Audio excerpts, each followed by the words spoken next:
அனைவருக்கும் வணக்கம் மக்களே, வணக்கம். சற்று முன் கிடைத்திருக்கக்கூடிய ஒரு மிக மிக முக்கியமான செய்தி ஒன்று வெளியாகி உள்ளது. சற்று முன் போதைப்பொருள் விற்பனை குண்டோடு சிக்கிய திமுகவின் அமைச்சர்கள், இது மாதிரி செய்திகள் வெளியாகியிருக்கு. ஸோ இதை பற்றி தான் இந்த வீடியோவில் நம்ம முழுமையாக பார்க்க போகிறோம். ஸோ அதுக்கு முன்னாடி நம்ம சேனலுக்கு இப்போ தான் நீங்கள் முதல் முறையாக வந்திருக்கீங்க அப்படின்னா மறக்காமல் நம்மளுடைய சேனலை சப்ஸ்கிரைப் பண்ணிக்கோங்க. ஸோ வாங்க வீடியோக்குள்ளே போகலாம். ஸோ திமுக ஆட்சிக்கு வந்ததிலிருந்தே நிறைய பிரச்சனைகளும் நிறைய கொள்ளைகளும் பார்த்திங்கன்னா எக்கச்சக்கமாக நடந்துகிட்டு இருக்கு இல்லையா. ஸோ இதன் அடிப்படையில் பார்த்திங்கன்னா திமுகவுடைய தலைமையகத்துக்கு ஒரு அவமதிப்பான ஒரு பேர் தான் தேடி தந்திருக்காங்க.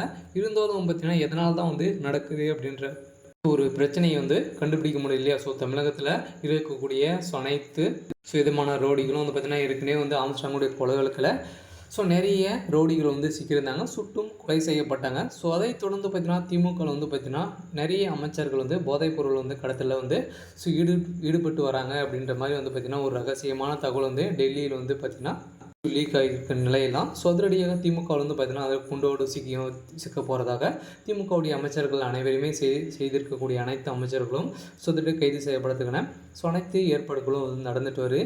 இதன் அடிப்படையில் தான் பார்த்திங்கன்னா பாஜகவுடைய மாநில தலைவர் அண்ணாமலை அவர்கள் விமர்சனங்கள் மேற்கொண்டு வருகின்ற நிலையில் ஏற்கனவே பார்த்திங்கன்னா திமுகவுடைய அமைச்சர்கள் தமிழகத்தில் நிறைய மது ஆலைகள் நடத்தி வராங்க இல்லையா. எக்கச்சக்கமான மது ஆலைகளும் நடத்திட்டு வராங்க. இப்போ மது கடைகளுக்கும் பார்த்திங்கன்னா அங்கேருந்தே பறிமுதல் செஞ்சு வருகின்ற நிலை.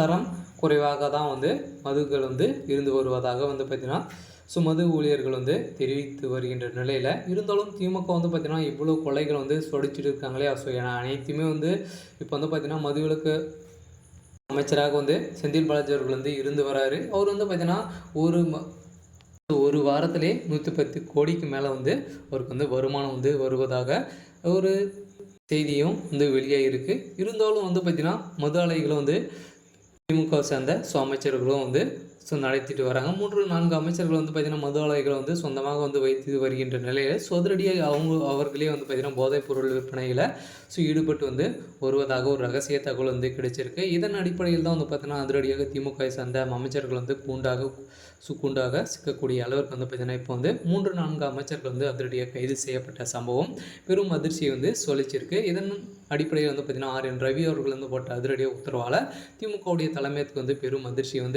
சொல்லிச்சிருக்கு. இதன் அடிப்படையில் 24 மணி நேரத்தில் திமுக தலைமை கலையத்துக்கான அனைத்து விதமான ஏற்பாடுகளும் நடக்கும் அப்படின்ற மாதிரி பார்த்திங்கன்னா அவர் போட்ட உத்தரவால் முதல்வர் ஸ்டாலின் அவர்கள் பெரும் அதிர்ச்சியில் இருந்து வருகின்றனர்.